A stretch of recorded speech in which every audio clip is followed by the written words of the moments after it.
मोक्ष मार्ग प्रकाशक स्वाध्याय सीरीज में आप सबका हार्दिक स्वागत है। चौथे अधिकार का स्वाध्याय हम प्रारंभ कर चुके हैं, जिसमें दुख के कारण, संसार के कारण, मिथ्या दर्शन, मिथ्या ज्ञान, मिथ्याचारित्र की चर्चा प्रारंभ की थी। कल मिथ्या दर्शन का बहुत सुंदर स्वरूप हमने समझा था और कल एक क्वेश्चन उत्पन्न हुआ था, उसकी चर्चा की थी। एक दूसरा प्रश्न है, उसके माध्यम से आज हम चर्चा करेंगे। कल विस्तार से अपन ने मिथ्या दर्शन की चर्चा की थी। आज थोड़ा सा उपयोग को फिर आपको सूक्ष्म करना पड़ेगा। आज एक नए विषय की तरफ टोडरमल जी इशारा करना चाहते हैं। वे प्रश्न ये उठा रहे हैं, पहले अपन प्रश्न समझ लें और उत्तर समझ लें, फिर अपन पढ़ेंगे तो आपको क्लियर हो जाएगी। वे प्रश्न ये उठा रहे हैं कि जैसा जानोगे वैसा श्रद्धान करोगे। हमने चीज़ों को जैसा देखा वैसे हम श्रद्धान करेंगे।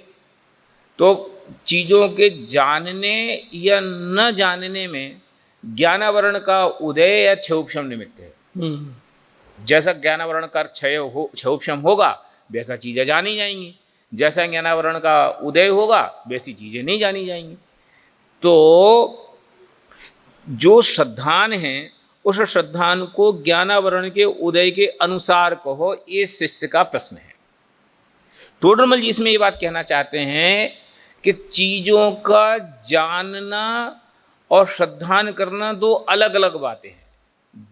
जैसा जानोगे वैसा श्रद्धान करोगे, बात बराबर है, लेकिन जैसा जाना है उसी के अनुसार वैसे ही श्रद्धान होगा बिल्कुल जरूरी नहीं है। इसलिए वस्तु का जानना एक ज्ञानावरण कर्म के क्षयोपशम के अनुसार है। वस्तु को जानोगे कि नहीं जानोगे, ये ज्ञानावरण के क्षयोपशम का विषय है।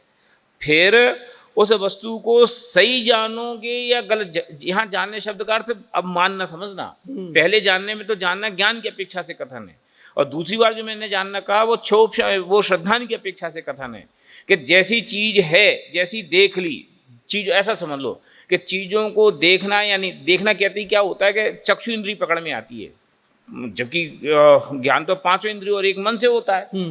इसलिए सब चीजों को जानना एक ज्ञान आवरण कर्म के उदय के अनुसार है, क्षयोपशम के अनुसार है, और उनको मानना ज्ञानावरण के उदय या क्षयोपशम के अनुसार नहीं है। उसके लिए दर्शनावरण कर्म का एक दर्शन मोहनी कर्म का समझ लो क्षयोपशम कारण है। दर्शनावरणी कर्म का उदय जैसा होगा उसके अनुसार उसका श्रद्धान होगा, और ज्ञानावरण कर्म का क्षयोपशम जैसा होगा उसके अनुसार उसका ज्ञान होगा। इन दोनों में फर्क टोडरमल जी साहब डालना चाहते हैं, क्यों सीधे एक थॉट आता ना जैसा जानेंगे वैसा मानेंगे। तो वे कह रहे नहीं, जानना अलग वस्तु है, मानना अलग वस्तु है। जानने के लिए कारण है ज्ञानावरण कर्म का क्षयोपशम, और मानने के लिए कारण है दर्शन मोहनी कर्म का क्षयोपशम। अब कि एक लिमिट तक तो आप कदाचित कह सकते हो, समझ लो जो असंगी पंचेंद्रिय तक है उसके लिए आप कह सकते हो साहब उसको जानने की ऐसी सामर्थ्य ही नहीं है, तो क्या करें। तो हमने उसकी चर्चा भी यहाँ नहीं की, विवक्षित ही नहीं है। लेकिन संगी पंचेंद्रिय हो गया तो अब वो पदार्थों को, जिन पदार्थों के जानने से उसको सम्यक दर्शन ज्ञान चारित्र की प्राप्ति हो सकती है, उतना ज्ञान तो उसको मिल गया बाय नेचर। संगी पंचेंद्रिय हो गया, 8 साल का हो गया, माने इतने ज्ञान का विस्तार तो उसका हो गया कि यदि जानना चाहे तो जान ले। लेकिन अब चाहे या न चाहे ये अलग चीज होगी। देखो इसके लिए मैं बहुत बढ़िया उदाहरण देता हूं। कोई विद्यार्थी की बुद्धि बहुत तेज है, ठीक है, हाँ। तो वो जिस भी चीज में लगाता है एक्सीलेंट हो जाती है, लेकिन वो अच्छी चीज में नहीं लगाता, शैतानी में लगाता। समझ लो कोई विद्यार्थी स्कूल जाता है, बुद्धिशाली है, तो ऐसी शैतानी करता है, ऐसी चीजों को नष्ट करता है और पकड़ता नहीं है। टीचर पढ़ाता है, पढ़ने में तो उपयोग नहीं लगाता, शैतानी करने में उपयोग लगाता है। तो बुद्धि तो है, चाहे तो टीचर जो बोर्ड पे लिख रहा है उसको पढ़ सकता है, लेकिन रुचि उसकी पढ़ने में नहीं है, शैतानी करने में है। इसलिए उसके लिए ज्ञानावरण का क्षयोपशम कारण नहीं है, दर्शन मोहनी कर्म का क्षयोपशम। दर्शन मोहनी को स्थूल रूप से उदाहरण के लिए समझाने के लिए कह रहा हूँ, शैतानी कारण है, उसकी रुचि विपरीत है, इसलिए उसका ज्ञान भी उल्टी जगह लगता है। ऐसे ही कि अनादिकाल से हमने परद्रव्यों को ये मैं, मेरे, कर्ता, भोक्ता, मैं इनका कर्ता, मैं इनका भोक्ता ऐसा माना है। इसलिए परद्रव्यों के प्रति ही एकत्व ममत्व कर्तव्य भोक्तत्व से मैं देखता हूँ, इसलिए मैं ज्ञान से ये देखता हूँ कि ये मैं हूँ, ये मेरा है, मैं इसका करता हूँ। और जबकि तत्व दृष्टि ये कहती है कि ऐसा है ही नहीं। इसलिए ज्ञानावरण के क्षोभसम के अनुसार होता है जानना, और मानना दर्शन मोह के क्षोभसम के अनुसार होता है। इसलिए ज्ञानावरण का क्षोभसम तो हमें संगी पंचेंद्रिय हो गया, तो उतना मिनिमम क्वालिफिकेशन हो गई। तो अब प्रयत्न किस बात का करना है? अब ज्ञानावरण के क्षोभसम के लिए ज़्यादा मजदूरी करने की जरूरत नहीं है। अब जरूरत है दर्शन मोह के क्षोभसम के पे काम करने की। टोडरमल जी ने इसको यहाँ कहा भी कि अगर ऐसा हो, जानने के अनुसार ही ज्ञान होता हो, तो मिथ्या दृष्टि तो 11 अंग 9 पूर्व का पढ़ लेता है, तो भी उसको दिमाग तो नहीं छुलटा। और तो उस मासम घोषण तो कि कुछ विस्तार नहीं आता, तो भी दिमाग सुलट गया। तो इसका अर्थ हुआ ना कि जानने के अनुसार मानना नहीं हुआ, उसके लिए अलग कर्म जिम्मेवार है, इसके लिए अलग कर्म जिम्मेवार है। ये बात इस पूरे प्रकरण में कही गई है। अब अपन इसको पढ़ेंगे तो आपको बहुत अच्छे से समझ में पर हम प्रैक्टिकली देखते हैं तो जो हमारा बिलीफ सिस्टम बनता है वो जानने के आधार पर बनता है। जैसे हम पीयूष जी भाई साहब के बारे में जो जानकारी जानते हैं तो वैसा मेरा बिलीफ सिस्टम उनके प्रति बन जाता है। तो जो श्रद्धान बन रहा है, रुचि बन रही है आपके प्रति, रुचि अरुचि हो रही वो आपको जानने से। तो जब तक जानेंगे नहीं तो श्रद्धान मतलब जानने पर ही तो वो चीज़ डिपेंड कर रही। दो बातें अलग अलग होगी। चीज जानने से श्रद्धान होगा, ये अलग सब्जेक्ट है, और जैसा जानोगे वैसे ही श्रद्धान होगा, ये अलग सब्जेक्ट है। अच्छा, जानोगे तो श्रद्धान करोगे, बात ठीक है। इसलिए तो कहना है कि संगी पंचेंद्री तो होना ही चाहिए ना। हाँ। संगी की पंचेंद्री नहीं होगा तो वो तत्वों को वैसा जान ही नहीं सकता। जैसा जानने के लिए समझ लो, सम्यक दर्शन के लिए जिस प्रकार से जानना जरूरी है। तो ये तो कहीं ना कि बिना जाने ज्ञान नहीं होगा, श्रद्धान नहीं होगा। लेकिन अब ज्ञान हो गया तो अब वैसा श्रद्धान कर ही लोगे, इसकी कोई गारंटी नहीं। जैसे कोई विद्यार्थी को 5वीं में एडमिशन लेना हो, क्लास 5th में, तो बुद्धि होना जरूरी है कि क्लास 4th में पास होना जरूरी है? कि साहब क्लास 4th में पास होना जरूरी है? कोई 3री कक्षा का बच्चा आए तो कि नहीं साहब 4th पास करके आओ तो ही एडमिशन मिलेगा। लेकिन 4th पास कर ले तो 5वीं में आ ही जाएगा, ये कोई नियम थोड़ी है। मान लो उसकी इच्छा नहीं हो आगे पढ़ने की, तो क्या करोगे? ऐसे ही जो आपने कही ना कि जानेंगे तो हमारा बिलीफ सिस्टम ऐसा काम करेगा, तो सही बात है कि स्थूल रूप से तो जब तक वस्तु को जानोगे नहीं तो मानोगे कैसे? इसलिए तो कहना बिन जाने दोष गुणन को कैसे तजिए गई है। एक अपेक्षा ये है, और दूसरी अपेक्षा ये कि अकेले जानने से क्या होगा?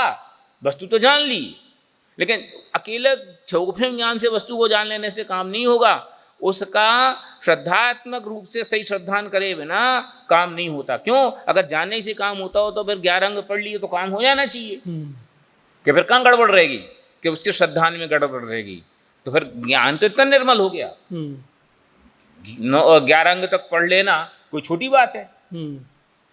तो ज्ञान तो इतना निर्मल है, लेकिन श्रद्धा में निर्मलता नहीं है, इसलिए उसका वो समझ लो ज्ञान भी कोई काम का नहीं। तो श्रद्धान ठीक करने के लिए, मिथ्यात्व को दूर करने के लिए ज्ञान की कोई जरूरत नहीं? नहीं, कोई जरूरत नहीं है। बिल्कुल गलत कथन हो गया कि एक लिमिट के बाद जरूरत नहीं है, ये कहो। अच्छा, अब 7 तत्व हैं, हमें मैं आत्मा हूँ ये जानना है। अच्छा, ये श्रद्धान करना है कि मैं मेरा ही करता हूँ, दूसरे का करता नहीं। तो मैं मेरा करता हूँ, इसको ये श्रद्धान करने के लिए मुझे पहले मैं कौन हूँ ये जानना पड़ेगा कि नहीं? तो जानना पड़ेगा ना। तो फिर मेरे जानने की जरूरत रही कि नहीं रही? अगर हमारा ज्ञान का इतना भी विकास ना हो कि मैं अपने को जान सकूं, तो फिर मैं श्रद्धान कैसे करूंगा? इसलिए जानने की जरूरत तो रही, लेकिन अकेले जानने मात्र से काम हो जाएगा, ये बात नहीं रही। टोडरमल जी यहाँ ये कहना चाहते हैं, टोडरमल जी ये कहना चाहते हैं कि ज्ञान का फंक्शन अलग है और श्रद्धा का फंक्शन अलग है, ये अलग दिखाना चाहते हैं। क्यों? क्योंकि शिष्य का प्रश्न ये था कि जानेंगे तो श्रद्धान होगा, तो टोडरमल जी इसका निषेध कर रहे हैं कि जानोगे तो श्रद्धान होगा, ऐसा सर्वथा नियम नहीं है। देखो, हम इसको हजारों प्रैक्टिकल उदाहरण से समझ सकते हैं। किचन में 2 लोग काम कर रहे थे, एक जन बाहर बैठे थे। अब जो बाहर बैठा था तो किचन में जो काम कर रहे थे, एक उसका मित्र था, एक उसका शत्रु था। अथवा इसको ऐसा समझ लो ना कि मम्मी बाहर बैठी थी हैं और दादी और बेटा किचन में काम कर रहे थे। अब किचन में कोई चीज के टूटने की आवाज आई, तो जाना क्या हुआ? कि ग्लास गिर गया। कैसे गिरा? कि दादी से। अब उसका दादी के प्रति जैसा अफेक्शन होगा, उसके चित्त में व्यवहार वैसा आएगा। मैं 50 बार कहती हूँ, सुनती नहीं है, और ये है। अब वो गाड़ी उस लाइन पे चल जाएगी। और पता चलेगा लड़के से गिरा है तो लग तो नहीं गई, ध्यान रखना चाहिए, मेरे को बोल देते। क्या होगा? क्या तो ज्ञान के अनुसार श्रद्धान कहाँ हुआ? श्रद्धान के अनुसार ज्ञान ने काम किया ना। क्यों? उनके प्रति श्रद्धान अलग प्रकार का है, लड़के के प्रति श्रद्धा का भाव अलग है, और इसलिए जैसा गेय जाना गया उसमें जैसी श्रद्धा इंक्लूड थी, इफेक्ट तो वैसा आया। समझिए ना। इसलिए जानने के अनुसार श्रद्धान होगा ऐसा नहीं, बल्कि मैं तो कई बार ऐसा कहता हूं कि बहुभाग ऐसा है कि श्रद्धान के अनुसार चीजें जानने में आती हैं। कहते हैं ना, गेय के अनुसार ज्ञान नहीं होता, ज्ञान के अनुसार गेय जानने में आते हैं। माने जैसी दृष्टि हमारी, हम वैसा चीजों को देखना चाहते हैं, जैसी चीजें हम वैसे कहाँ देखना चाहते हैं। ठीक है, अब इससे वैसी बहुत चर्चा की जा सकती है। प्रश्न पेज नंबर 77 पर आप निकाल लें। यहाँ कोई कहे कि जैसा जाने वैसा श्रद्धान करे। यहाँ जाने का अर्थ ज्ञान से समझना, ज्ञानावरण के अनुसार समझना। चलिए, इसलिए ज्ञानावरण ही के अनुसार श्रद्धान भाषित होता है। यहाँ दर्शन मोह का विशेष निमित्त कैसे भाषित होता है? ठीक है, यहाँ जो प्रश्न का जो मूल लाइन है ना, वो ही पे डिपेंड कर रही है। हाँ। कि यहाँ शिष्य का कहना है ऐसा, जैसा जानेगा वैसे ही काम होगा। और टोटल जी कह रहे हैं नहीं, जानना अलग सब्जेक्ट है और मानना अलग सब्जेक्ट है। क्यों? क्योंकि संसार के लिए जानना जिम्मेवार नहीं है, संसार के लिए तो मानना जिम्मेवार है। सही है। क्यों? जानने को तो लोकालोक को जान लेता है केवल ज्ञान में, और अगर और नीचे आ जाओ तो समझ लो अवधि ज्ञान हो गया, मनोपर्य ज्ञान हो गया, मतिश्रुत ज्ञान भी इतना विकसित हो जाता है, वो क्या ना 9 अंग 11 पूर्व तक का ज्ञान हो जाता है। तो जानना तो अलग विषय हो गया, और मानना अलग सब। तो मोक्ष मार्ग का संबंध जानने से नहीं है, मोक्ष मार्ग का संबंध मानने से है। इसलिए इस बात को यहाँ हाईलाइट करने की कोशिश की जा रही है। क्यों? कि तुम्हें कितना ज्ञान का विस्तार, इससे हमें कोई लेना देना नहीं है। हमें तो इस बात से लेना देना है कि 7 तत्व के संदर्भ में तुम्हारी श्रद्धा कैसी है, कि 7 तत्व के संदर्भ में तुम्हारी जानकारी सम्यक है तो पास, और 7 तत्व के संदर्भ में तुम्हारी जानकारी सच्ची नहीं है तो फेल। कि नहीं साहब मुझे तो ये भी, हमें उससे का लेना देना। इस एंगल पे गाड़ी जानी है, इसलिए प्रश्न खड़ा किया और उस प्रश्न के हिसाब से इसका उत्तर दे रहे हैं। मैं फिर से इस प्रश्न को पढ़ता हूँ। देखो, ये 2-3 पेज ही हैं, जिसको आप थोड़ा सा एकाग्रता से समझ लेंगे ना, तो फिर आगे आपको कोई तकलीफ नहीं आएगी। क्योंकि कई बार हम इन चीजों में बहुत कंफ्यूज हो जाते हैं। जैसा जाने वैसा श्रद्धा न करे, ज्ञान के अनुसार श्रद्धा नहीं होता, इसलिए ज्ञानावरण ही के अनुसार श्रद्धान भाषित होता है, इस हिस्से का सिद्धांत। और फिर उसके लिए वो प्रश्न कि इसलिए यहाँ दर्शन मोह का विशेष निमित्त कैसे भाषित होता है, क्योंकि आपने कहा ना दर्शन मोह का कारण है। अब इसका उत्तर कि प्रयोजनभूत जीवादिक तत्वों का श्रद्धान करने योग्य ज्ञानावरण का क्षोभम तो सर्वसंगी पंचेंद्री को हो गया। 4ठी कक्षा तो पास हो गया। संगी पंचेंद्री, देखो असंगी था तब तक आप कह सकते थे, ऐसा जानने की ताकत ही नहीं है। अब जानने की ताकत हो गई। समझ लो जैसा वो जो लड़का है ना कक्षा में, जो पढ़ाई पे ध्यान नहीं देता, ऊधम पे ध्यान देता, तो बुद्धि तो है, रॉ मटेरियल तो है, लेकिन वही रॉ मटेरियल उसका विध्वंस में काम आता है। इसको हम ऐसा कहते हैं कि जो बहुत बड़े आतंकवादी होते हैं ना, वे कम होशियार नहीं होते। सही है। बल्कि मैं एक कदम और आगे बढ़ के कहूँ तो वे बाकी लोगों से ज्यादा होशियार होते हैं। क्यों? नहीं तो पकड़े जाएं। वे पुलिस को बेवकूफ कैसे बना लेते हैं, इंटेलिजेंस को बेवकूफ कैसे बना लेते हैं, बुद्धि नहीं हो तो बना ले। इतनी लोगों की सभा में इतनी सिक्योरिटी को खत्म करके प्लेन को हाईजैक कर लेना, ये कोई आसान काम है? तो बुद्धि तो बहुत है, लेकिन बुद्धि काय में लग रही? गलत दिशा, डिस्ट्रक्टर काम में, कंस्ट्रक्टर काम में नहीं लग रही। तो इसी का नाम तो आतंकवादी है। ज्ञानी तो वो भी बहुत है, बल्कि विशेष ज्ञानी है, लेकिन उस विशेष ज्ञान की कोई स्तुति नहीं है। क्यों? उसमें नियत की खोट है। और उसी के उल्टा कि जो उसको पकड़ने वाला आदमी है उसका ज्ञान भी तेज है, लेकिन उसकी स्तुति है। क्यों? उसकी नियत ठीक है। सेम बात यहाँ कि क्षयोपम ज्ञान एक लिमिट तक तो आपको डिमांडिंग है कि भैया इतना क्षयोपम ज्ञान नहीं होगा तो आपको सम्यक दर्शन की भूमिका खड़ी नहीं होगी। लेकिन वो मिनिमम क्वालिफिकेशन हो जाने के बाद अब तुम्हारी नियत कैसी है। इसको जैसे मैं इसको ऐसा भी कहता हूँ कि जैसे धन का लोभी होता है ना, तो असफल व्यापारी कौन? मैंने शायद एक बार एक कक्षा में कहा भी था कि असली व्यापारी का लक्षण यह है कि जो हर जगह अपने व्यापार का काम देख ले, नफा नुकसान देख ले। वो किसी के तीये की बैठक में भी जाए ना दूसरे गांव, तो 10 मिनट के लिए बाजार जाए, वहाँ देख ले कि यार यहाँ क्या चीज़ सस्ती मिल रही है, हमारे गाँव में नहीं मिलती, और एक थैला में भर लाए। क्या कि गए थे तो अब किराया खर्चा तो निकला है। हम्म, ये है व्यापार की बुद्धि। तो वो काम काहे के आसान रुका कि वो उसके चित्त में 24 घंटे वो है ना श्रद्धा, मैं व्यापारी, वो उसको वो योग्यता खड़ी करता है और दूसरे आदमी को उसकी बुद्धि नहीं आती। जैसे कोई हम लोग गृहिणी है, हाँ, अब किसी के घर जाए और कोई व्यंजन नया बनाओ तो बाकी लोगों को तो उसके व्यंजन के खाने का मजा आता है, लेकिन वो गृहिणी को उसका कैसे? दिमाग इस तरफ लगता है कैसे बना, क्या रेसिपी है, इसमें क्या क्या इंग्रेडिएंट्स हों, उसका दिमाग उस तरफ है, उसको खाने का मजा नहीं आता। कि क्यों? कि रुचि जैसी होती वैसा ज्ञान होता है। यही कि ज्ञानावरण का क्षोभसम तो सर्वसंगी पंचेंद्रिय की हुआ, परंतु ये तो सबको हो गया, लेकिन द्रव्यलिंगी मुनि 11 अंग तक पढ़ते हैं। द्रव्यलिंगी माने जिनको तत्व का ज्ञान यथार्थ नहीं हुआ, श्रद्धा सम्यक नहीं हुई, 11 अंग तक पढ़ते हैं तथा ग्रैवियक के देव अवधि ज्ञान युक्त हैं, उनके ज्ञानावरण का क्षोभसम बहुत होने पर भी प्रयोजनभूत जीवादिक तत्व का श्रद्धान नहीं है, इसलिए जानने के अनुसार श्रद्धान नहीं होता। और अच्छा देखो, एक चीज और मैं इसमें बीच में बोलता हूँ, थोड़ा सा डीप कठिन हो गया लेकिन कोई बात नहीं, प्रकरण है इसलिए कहता हूँ। ये जो द्रव्यलिंगी मुनि 11 अंग पढ़ते हैं तो 11 अंग के पढ़ने में आत्मा का स्वरूप नहीं आता होगा, आता है, समय सार नहीं आता होगा, फिर क्या है? फिर गलती कहाँ ले गई? इतना पढ़ा, द्रव्यानुयोग पढ़ा, द्रव्यानुयोग पढ़ने के बावजूद भी, 7 तत्व पढ़ने के बावजूद भी गलती कहाँ रह गई? कि गलती वो अपनेपन के एहसास की रह गई। ये मेरा स्वरूप है, ऐसा जो करंट आना चाहिए ना, ऐसा जो आत्मीय भाव आना चाहिए, वो रह गया। दूसरों की बात समझ के पढ़ता है। हाँ, अब इसको मैं एक छोटे से उदाहरण से बोलता हूँ। कोई गांव का एक्सपर्ट आदमी हो जो हर काम को जानता हो, तो वो किसी के घर में, जैसे होता है ना कई बार गांव के पंच होते हैं कि किसी के घर में मरण हो, शादी ब्याह हो, तो वे सब जगह एक्टिव दिखाई देते हैं। तो अब किसी के यहाँ मौत हो तो वे पहुंच जाते हैं, पहुंचते ही घर वाले कई व्यवस्था कर रहे नहीं कर रहे, उन्हें उससे कोई मतलब नहीं होता, भैया सामान आया कि नहीं, सामान लेने कौन गया, बाकी क्या हुआ, ये तैयारी करो, ये तैयारी करो, और सब चीज़ इतनी जिम्मेवारी से, इतनी व्यवस्थित रीति से कराएंगे, और बस फिर वहाँ से जैसे मुर्दे को फूंक कर आएंगे, नहाएंगे धोएंगे, अपने घर पहुँच जाएंगे। उनने सारे काम में इन्वॉल्व हुए, सब चीज़ की जिम्मेवारी संभाली, लेकिन उसके बावजूद उन्हें रंच मात्र उसका हर्ष विषाद नहीं है।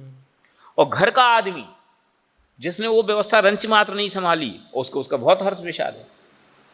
सेम चीज शादी के संदर्भ में लगाओ, तो क्या बात का है?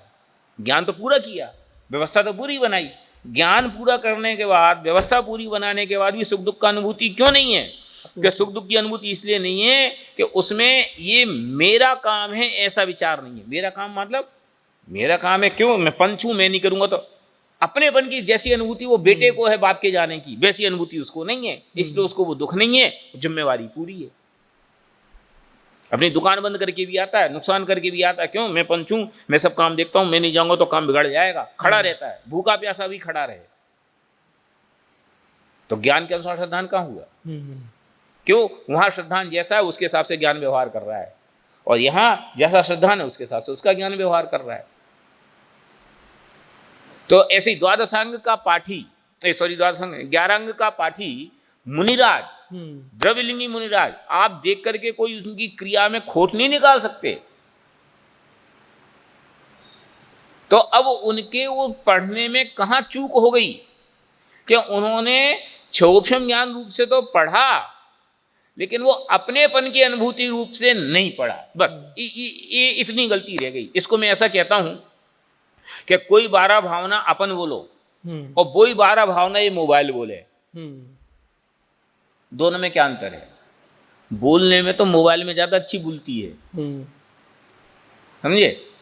हाँ, हमसे इतनी अच्छी नहीं बोलेगी, लेकिन मोबाइल वो 12 भावना बोलता है तो उसको उसकी अनुभूति नहीं है, इसलिए उसको उसका कोई रिएक्शन नहीं है, उसको कोई पुण्य पाप नहीं है, नफा नुकसान नहीं है, समझ लो निर्जीव। और हमें उसका इन्वॉल्वमेंट है, तो हमें उसकी अनुभूति है, हमें उसका नफा नुकसान भी है। सेम बात यहाँ है कि चीजों को जानना तो क्षोभम ज्ञान के अनुसार है, लेकिन चीजों को मानने के लिए क्षोभम ज्ञान के अलावा कोई एक दूसरी चीज भी है जो वर्क करती है। क्यों? क्योंकि अगर वो ही ज्ञान के अनुसार कार्य होता हो तो फिर हर कोई एक सा दिखना चाहिए, सबको तो नहीं दिखता। कोई व्यक्ति विशेष ज्ञानी है फिर भी उसको श्रद्धान सम्यक नहीं दिखाई देता, कोई व्यक्ति को बिल्कुल ज्ञान नहीं है तो भी उसको श्रद्धान सम्यक दिखाई देता। वही है ना, तो स्मासम घोषण, तो ज्ञान तो विशेष नहीं है लेकिन सम्यक दर्शन है। और यहाँ 11 अंग तक पढ़ लिए तो अभी रह के पहले के पैड़े गुण स्थान में कुछ नहीं फर्क पड़ा। फर्क है, देखो ये प्रश्न आया इसलिए मैंने बीच में खड़ी करी अपनी तरफ से बात। उनके ज्ञाना और त्रियंच को ज्ञानावरण का क्षोभम थोड़ा होने पर भी, अब बोलो मनुष्य तक तो छोड़ दिया, अब त्रियंच के स्वयंभू रमण समुद्र में असंख्यात त्रियंच सम्यक दृष्टि पंचम गुण स्थान तक कहते हैं शायद, पंचम गुण स्थान में।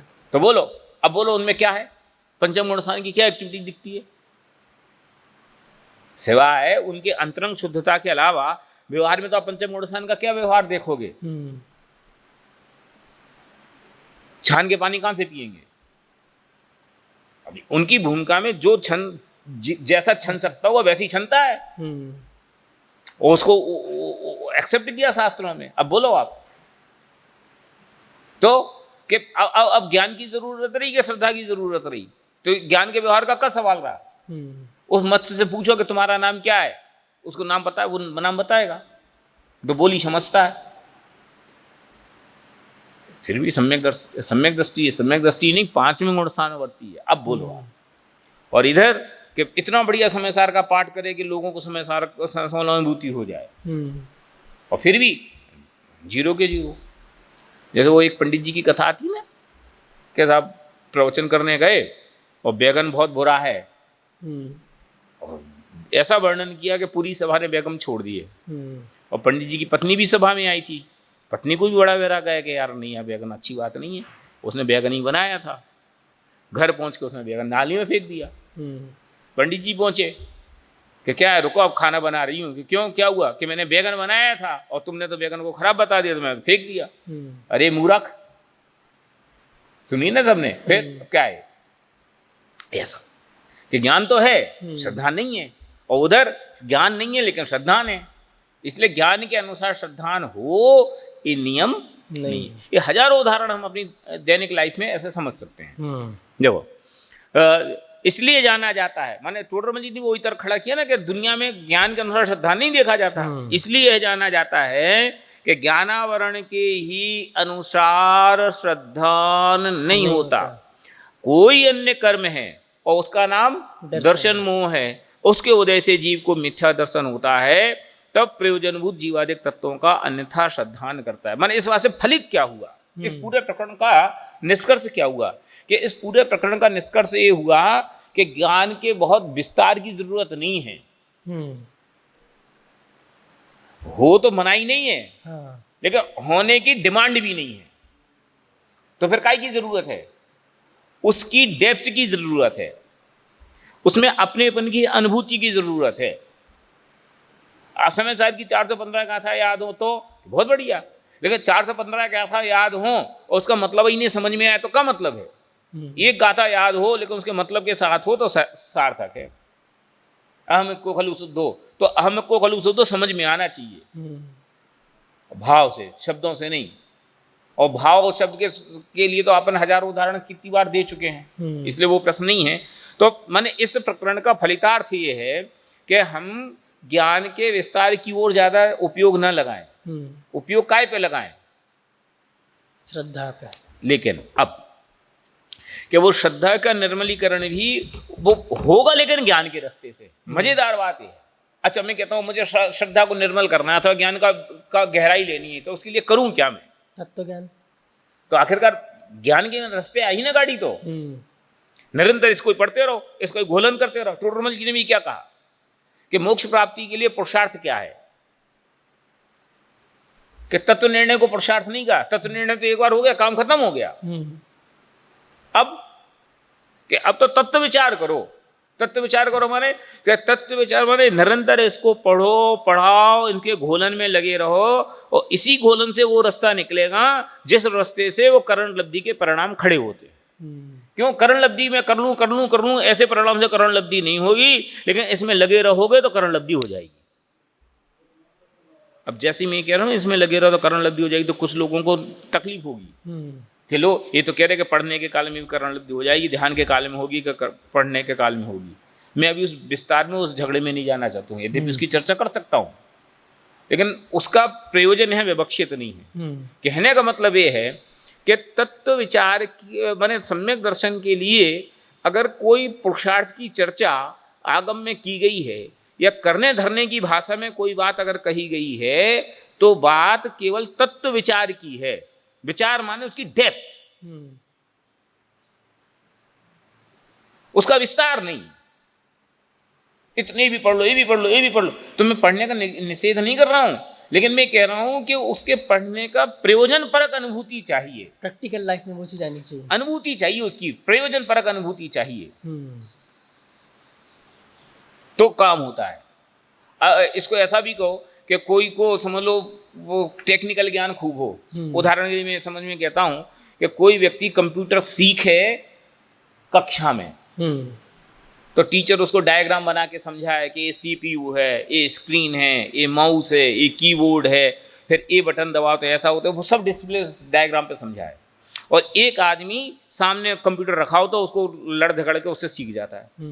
उसको ये नहीं पता चलता कि एक सीपीयू है, उसको ये नहीं समझ में आता कि इसको प्रोसेसर कहते हैं, इसको ये नहीं पता चलता है कि 3.2 है कि 4.5 है कि 7 इसका प्रोसेसर क्या है, लेकिन मास्टर पूरा है। और दूसरे को उसकी सारी डिटेल मालूम है, लेकिन उससे कहो कि इसमें कुछ करके दिखा, थोड़ी करता। तो काम का कौन है? काम का कौन है? कि काम का तो ये है, क्यों? प्रयोजन तो इससे सिद्ध होगा। ऐसे ही तुमने शब्दों में कितना ही पढ़ लिया हो, और शब्दों में पढ़ लेने की मोक्ष मार्ग में 0 कीमत है, और फिर भावों में जो अनुभूति होगी उसकी पूरी कीमत है। इसलिए ज्ञान के अनुसार श्रद्धा नहीं होता, श्रद्धा के अनुसार ही मोक्ष मार्ग आगे बढ़ता है। एक बात, अब एक अंतिम बात कह करके इस प्रकरण को मैं पूरा करता हूं कि पूरे मोक्ष मार्ग में सबसे ज्यादा इंपॉर्टेंस अगर कोई चीज को तो श्रद्धान को है। सम्यक दर्शन ज्ञान चारित्राणी मोक्ष मार्ग। तो सबसे पहले श्रद्धान को निर्मल करने की बात है ना। ज्ञान निर्मल हो तो श्रद्धान निर्मल हो, कोई नियम नहीं है, लेकिन श्रद्धा निर्मल होगा तो ज्ञान नियम से निर्मल होगा, और श्रद्धा ज्ञान निर्मल होंगे तो चारित्र तो अपने आप क्लियर हो गई होगा। तो श्रद्धा को क्लियर होना चाहिए, और श्रद्धा के क्लियर होते ही बाकी हो जाएंगे। वरना श्रद्धा के क्लियर होते ही बाकी काम तो क्लियर हो गया। अब सम्यक चारित्र के लिए क्या करना है? अब दिमाग मत लगाओ, अब तो अपने आप चढ़ गई गाड़ी, समझ लो उस पर। ऐसे कहते हैं ना, कोई लंबी कोई प्रोसेस की बेल्ट हो किसी कंपनी की, तो अब वहां इनपुट पे आपने कोई एक चीज रख दी, रॉ मटेरियल, तो अब दिमाग मत लगाओ, अब वो जो होना वो होते होते होते होते होते आधे घंटे बाद उसके एंड पर फाइनल प्रोडक्ट निकल के आएगा, पैक होकर के तैयार। तो मजदूरी काहे की है? मजदूरी तो केवल इनपुट बेल्ट पे रखने की है। ऐसे ही एक बार श्रद्धा क्लियर हो गई, श्रद्धा क्लियर होते ही मोक्ष मार्ग हो गया। कि नहीं वो अर्धपुद्गल परावर्तन बताया ना, हाँ हम कम मना कर रहे, लेकिन अर्धपुद्गल परावर्तन को तो मैक्सिमम लिमिट है, सबके साथ ऐसा होना चाहिए, कोई नियम थोड़ी है। अगर है भी नियम तो अर्धपुद्गल परावर्तन भी अनंत संसार में कितना, नथिंग। तो फिर क्या समस्या है? इसलिए मोक्ष मार्ग में श्रद्धा का सबसे ज्यादा महत्व है। अब श्रद्धा को ठीक कैसे किया जाए, ये एक बहुत टेक्निकल प्रश्न है कि वो श्रद्धा को सुधारें कैसे। कि श्रद्धा तो ज्ञान के मुख से ही सुधरेगी, ये विचित्र बात है। माने ज्ञान से, ज्ञान के अनुसार श्रद्धान होता नहीं, और श्रद्धान ज्ञान के बिना होता नहीं। अब क्या करें बोलो? अभी 10 मिनट पहले हम ये बोल रहे थे कि ज्ञान के अनुसार श्रद्धान का कोई संबंध नहीं है। अब मैं ये बोल रहा हूं कि श्रद्धा को निर्मल करने के लिए क्या करो, जानो क्या रास्ता है इसके अलावा। क्यों? श्रद्धा तो पकड़ में आती नहीं, तो ज्ञान के द्वारा श्रद्धा होगी ना। इसका बैलेंस हमें हमारे दिमाग में रखना पड़ेगा। चलो, और दूसरा जो ज्ञान है वो हमारे कंट्रोल में थोड़ी है, वो तो अपने उदय के अनुसार, क्षयोपशम के अनुसार परिणमित होगा। नहीं, ये बात आप सर्वथा ऐसी नहीं कह सकते। अगर ऐसी कहोगे कंट्रोल में नहीं है, तो फिर कंट्रोल में तो आपकी एक समय की पर्याय भी नहीं है, कि वो तो अनादिकाल से हर पर्याय का ज्ञेय नक्की है, अगर उस भाषा की बात करो तो। लेकिन अगर कंट्रोल की बात कहो कि हम क्या जाने क्या नहीं जाने, तो क्यों नहीं है? हम अपने और उसका विचार से जो क्यों नहीं जान उपसम सकते? में जो फिक्स है, तो ये तो मैं कह रहा हूँ, अगर क्रमबद्ध पर्याय के एंगल से आप बात कर रहे हो, सर्वज्ञ के ज्ञान के अनुसार बात कर रहे हो, तो वो तो अनादि काल से लेकर अनंत काल तक प्रत्येक गेय का प्रत्येक ज्ञान की पर्याय का गेय फिक्स है। तो फिर आपके जानने उसमें जो गेय जब आना होगा जब ही आएगा, उसके हाँ। न पहले आएगा न बाद में आएगा। हम्म, अपने समय में रहेगा, अगले समय में रहेगा नहीं। दादा जिसको सहजता के नाम से बहुत गहराई के साथ बोलते हैं। हैं, अब मैं कह रहा हूं कि ये बात भी किसको ख्याल में आएगी? जिसका वो सिद्धांत, ये बात भी उसको ख्याल में आएगी जिसकी वो भवितव्यता में अर्धपुनरावर्तन का काल दिखेगा। अगर काल ही उतना लंबा हो तो वो ये बात समझ में कैसे आएगी? नहीं आएगी। इसके विरुद्ध विषय आएगा। और जिसका समझ लो भवितव्य अनुकूल होगा, उसको हाँ यार ये बात तो मैंने भी की है, उसको समझना चाहिए, इसमें दिमाग लगाना चाहिए। तो समझ में किसको आएगी? कि जिसके सुलटने का रास्ता भवितव्य में होगा। तो अब लेकिन पुरुषार्थ के एंगल से अगर हम बात करें, करने के एंगल से कोई बात करें, तो प्रेरणा तो यही दी जाएगी ना। भाई हम लौकिक व्यवहार में, लौकिक कार्यों में हम क्या चर्चा करेंगे? लड़की बड़ी हो गई है, अब वो उसकी शादी कर रही है, तो ये जो होना होगा वैसे ही होगा, बात तो पक्की ऐसे ही है। लेकिन इसके बावजूद भी उसके लिए यथा योग्य जो व्यवहार होता है, चर्चा करना, बायोडाटा निकालना, लोगों को कहना, देखने जाना, लड़के को, सब प्रकार के प्रयत्न भी होंगे कि नहीं? तो वो भी तो नक्की थे, किए, हमें क्या मालूम, वे किए जाएंगे। और किए जाएंगे नहीं, प्रयत्न पूर्वक किए जाएंगे। नहीं होगा तो पत्नी रोज हम लोग क्या बोलते हैं, उंगली लगाएगी कि तुम्हें शर्म नहीं आती, इतनी बड़ी लड़की होगी, तुम्हें दूसरे काम दिखाई देते हो, उसके वो काम की थी। और मान लो एक उम्र के बाद थोड़ा लेट होए तो आपकी चित्त में कितनी आकुलता हो जाती है। अल्टीमेटली तो वही नक्की है कि जब जो होना वही होगा। कहते भी हैं कि हम का कर रहे हो, हम तो केवल ढूंढ रहे हैं, फिक्स तो संबंध पहले से, तो हिंदुस्तान की संस्कृति कहती है। हाँ। लेकिन तो भी निचली भूमिका में ऐसा विचार आए बिना रहता नहीं। गुरुदेव के साथ भी ऐसे कई बार के साथ जो होना वही होगा, ये बात तो पक्की है। लेकिन जैसी भूमिका होती है उस भूमिका के अनुसार ऐसा विचार आए बिना रहता नहीं। ये भूमिका की का बैलेंस है। इसे कहते हैं निश्चय और व्यवहार का ये संधि है। अगर हम सर्वथा ऐसा मान करके वो खाट पे पड़ जाएं, जो समझ लो टोटोमल जी का वो निश्चयवासी 7वें अध्याय में है, खीर खाई और जो होना को हो जाएगा, टांग पसार के सो दो, तो निश्चयवास हो गया। और एक के साथ वो तो नहीं भगवान की पूजा के बिना काम होना ही नहीं है, वो अलग प्रकार का व्यवहारवासी। तो इन दोनों का बैलेंस चाहिए कि होगा जब होना होगा। लेकिन जब होना होगा तो उसकी विधि तो नक्की है ना। अब जैसे मैं कहता हूँ हमारी भवितव्य में केवल ज्ञान देखा गया होगा, तो उसकी पूर्ववर्ती जो पर्याय हैं उन पूर्ववर्ती पर्यायों में ये सब काम नहीं देखा गया होगा। समझ लो किसी लड़की का माँ बनना देखा गया, तो माँ बनना देखा गया तो उसकी पूर्व पर्यायों में उसकी जो प्रक्रिया है, समझ लो शादी होगी, गृहस्थी में आएगी, सब होगी, बे प्रक्रिया नहीं देखी गई होंगी कि नहीं माँ बनना तो देखा गया और शादी करना तो नहीं देखा गया। ये ऐसा उल्टा बात नहीं हो सकती। ऐसे ही हमारा मेरिट में आना तो देखा गया, तो मेरिट में आना देखा गया तो हम पढ़ाई के प्रति जिम्मेवार होंगे, सावधान रहेंगे, हर चीज़ को गहराई से देखेंगे, ये नहीं देखा गया होगा। अच्छा वक्ता बनना तो देखा गया, अच्छा वक्ता बनना देखा गया, और उसके लिए जो आवश्यक गुण हैं वे नहीं करेंगे, वो नहीं देखा गया, वो भी देखा गया। इसलिए इसका बैलेंस है। तो उसको अपन ऐसा कह सकते हैं कि एक गुण दूसरे गुण रूप नहीं है, पर एक गुण का रूप दूसरे गुण में तो पाया जाता है ना। एक गुण की छाया सब गुण पे छाया होती है, क्यों नहीं है? तो ज्ञान गुण और दर्शन गुण का परिणमन अलग अलग है। यहाँ जो अपन चर्चा कर रही थी पूरी, तो उसको समराइज अपन ऐसे कर सकते हैं। एक बार एक मिनट में आप इसका सार और पूरा कह दें, जो प्रकरण हम इतनी देर तक। इसका उपसंहार ये है कि ज्ञान के अनुसार श्रद्धा नहीं होता है, और माने ज्ञान अलग सब्जेक्ट है, ज्ञान का फंक्शन अलग है, श्रद्धा का सब्जेक्ट का फंक्शन अलग है। लेकिन उस श्रद्धा के लिए ज्ञान ही एक रास्ता है। ऐसा कहें जब जब श्रद्धान होगा वो ज्ञान से ही होगा। हाँ, वो श्रद्धा ज्ञान के रास्ते ही से आएगी। जब चौथे अध्याय में जो वो वाला प्रकरण आएगा ना सम्यक ज्ञान संबंधी, तब मैं इस बात को काफी विस्तार से और कहने वाला हूँ। तो क्यों? क्योंकि वो तो श्रद्धा तो अंधी है, उसका काम देखना है ही नहीं। उसका काम तो जो दिखाया गया उसको एक्सेप्ट कर लो, सही है, ये मैं हूं ऐसा मान लो। तो दिखाएगा कौन? कि दिखाएगा तो ज्ञान। इसलिए श्रद्धा ज्ञान के रथ पे सवार होके चलती है। इस प्रकार हमने आज बहुत सुंदर चर्चा की कि हमें श्रद्धान करने के लिए ज्ञान के पराधीन होके नहीं बैठना है। हम श्रद्धा को निर्मल करेंगे तो ज्ञान निर्मल होगा और चारित्र्य भी निर्मल होगा। ऐसी बहुत मार्मिक चर्चा की। और अब इसके बाद जो बहुत सुंदर प्रकरण आने वाला है, प्रयोजनभूत और अप्रयोजनभूत पदार्थ कौन कौन से हैं, उनकी चर्चा हम अपनी अगली क्लास में करेंगे। तब तक के लिए सभी को सादर जय जिनेंद्र।